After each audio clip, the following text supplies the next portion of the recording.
Finally, from the abyss of despair rises hope and happiness. The three pain points of cruising: embarkation, muster drill, debarkation. Well, Royal Caribbean done went and fixed one of them.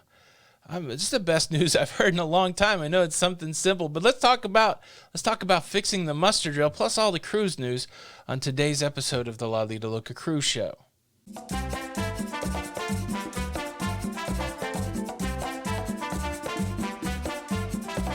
Hey, what's up, everybody? Welcome back to the show.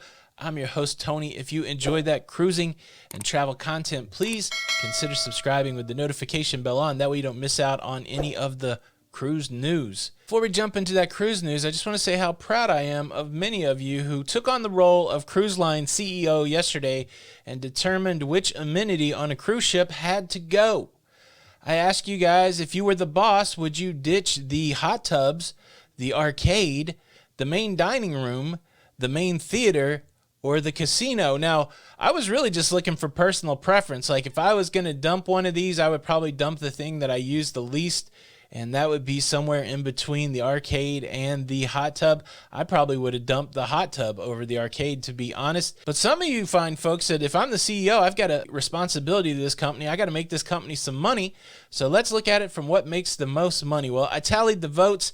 It was a close race between the hot tub and the arcade. But at the end of the day, I think many of you fine CEOs out there would dump the arcade. Excitedly, almost zero people said cut the theater, which makes me happy, and because that's really not a profit center, but I think it's something that people expect as part of your cruise fare. But yeah, cruise entertainment survives the day. Got another question for you coming up at the end of the show. Make sure you stay tuned. Let's take a run around the cruise news. The first story is another story of cruise cancellation. This time it's cruise line Marella. They are part of the TUI cruise family, and TUI is partly owned by Royal Caribbean. You can draw that line. But they've decided to extend their no-sail to September the 30th. This lines up with some of the cruising in North America. I've been really hopeful for cruising to start widely in Europe again, but there is a mix of cruise lines that are going to start, cruise lines that are going to take their time, and Marella is one that is going to take a couple more months to get everything ready to go. Segueing into cruise lines you've never heard of news, there is a new startup called the Black Seas Cruise LLC, and they bought a spiffy brand new cruise ship that looks great for their age. Okay, maybe it's because it was made in the same year that I was born that I'm really trying to play that up, but they bought the 1971 built Prince Vladimir. Surprisingly, the goal of the Black Seas Cruise Company is to do cruises on the Black Sea. They hit it right there in the name. The Black Sea is north of Turkey. It's surrounded by Eastern European countries and also other countries that used to make up the former Soviet Union. Their home port is Sochi, which is, they had the Olympics there, which is a Russian city. Sadly, they delayed their cruising season, and even more sadly, they weren't able to delay it until they already had passengers on board. Citing the inability to get the necessary health certifications for some of the ports they planned to visit, they decided it was best not to leave the dock. And now they got a ship full of people who are allowed to stay on the ship and enjoy that cruise life dockside for the next 14 days. They hope to try it again at the end of August. Prince Vladimir, built in 1971. It's 49 years old. It's older than me. I'm not even 49 yet, getting close. But a small, obscure cruise ship. I couldn't find much information about how many passengers it carried. But overall, it's about 465 feet long and 76 feet wide. You can see from the picture, it just looks like an old, small cruise ship. But man, she's a beaut. You got to love things made in 1971. But yeah, they can't cruise right now, but people are on the ship enjoying their time in Sochi. 2020, certainly a weird time, and there's things going on in the sky. I don't know if any of you guys have been following the Neowise comet. It's a comet that's appeared in the sky over the last week. You can see it here in Florida. I never went out to see it. I read about it a couple times. In my mind, I said, oh yeah, I need to go out and see it once it gets dark. I never went out and saw it. I don't know if you guys do the same thing, but fortunately, somebody did go out and see it, and I wanted to share this picture with you. This is a picture from the spacecoastdaily.com, and they have an article talking about the Neowise comet, but how it relates to cruising is photographer Michael Seeley captured the image of the Neowise right over a Disney cruise ship. So could this be seen as a vote of approval for extraterrestrials for the Disney cruise line? Yeah, I'm sure in this day and age, somebody could argue that, but let's just take it for what it's worth. A very cool image of the Neowise comet over a Disney cruise ship. I don't know if you can still see that thing. I heard that Thursday was the last time that it was going to be super visible.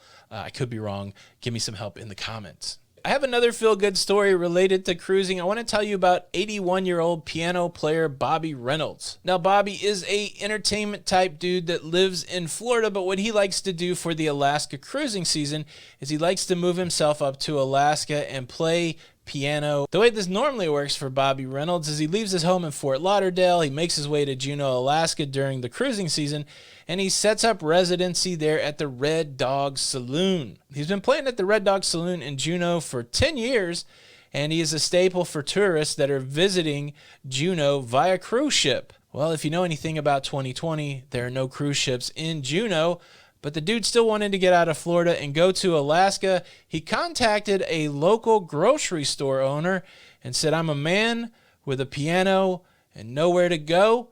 And when the grocery store manager said, hey, we know you. We're glad to have you. Come set up in front of the frozen peas. And that's what he did. So if you are at the Foodland IGA in Juneau, you can check out Bobby Reynolds doing his thing. I tell you what, this story is on the lighter side, and I appreciate it. This is a dude with a passion for what he likes to do, and he wasn't going to let a little bit of adversity spoil his summer vacay. He took the piano on the road. The saloon is closed down because of the pandemic, and so now there could be a cleanup on aisle 5 and a request for a Fats Domino tune on aisle 6. Way to go, Bobby. You're kind of my hero today. So let's slide into the main story today. This one gets me super excited.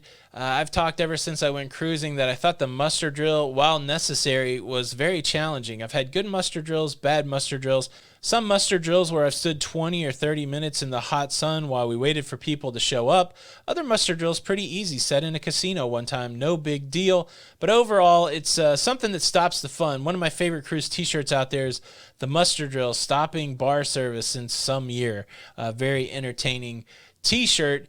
And that's kind of true. You know your vacation starts after the muster drill, but a lot of us have scratched our heads and said, well, why do we do it this way? I know it's a requirement. Maritime law requires that everybody on a cruising vessel has to know the safety protocol. They have to know what to do in the event of an emergency.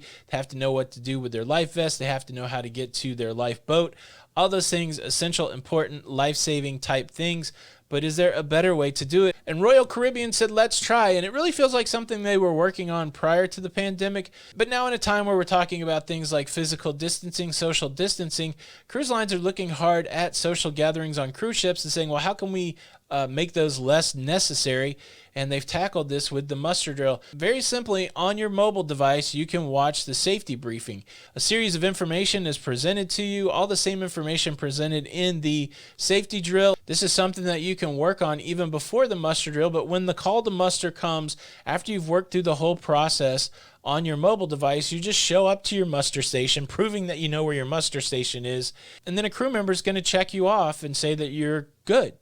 That's it. No standing around for long periods of time waiting for everybody to show up for their muster. If you miss it digitally, they're going to notify the cruise line and you'll have to go to a different muster. But yeah, simple. Using technology in a way that I feel like helps the process. If you're not tech savvy, they're also going to offer the same information on your television. And then again, you'll have to go to your muster station and get verified. But I like it. I mean, it's not a very complex story. It wasn't a very complex process, and I'm not going to be mad that it took so long to get to this place. But yeah, if one of the results of the challenges that we've had are better processes like this e-muster, I'm all for it. This is what I like seeing the cruise lines work on, things that improve the cruising process and health standards at the same time. I think this is a great advancement, and I hope other cruise lines do this also. Anybody going to miss the muster drill? Leave a comment below. Let's just make that the question of the day. What's your biggest pain point on your cruise? What do you like the least? The three I always mention and a couple more: the embarkation, the muster drill, the debarkation. Let's throw in elevators, and let's throw in packing to go home on the last night. Of those 5 things, or add your own, but of those 5 things, which thing do you like the least on a cruise? Those are the cruise updates. Any story connect with you, leave a comment below, continue the conversation. Thank you guys so much for stopping by. Please show your support by hitting the like button. This is Tony with Lido Loca, and until the next time, we'll see you on the Lido. Bye.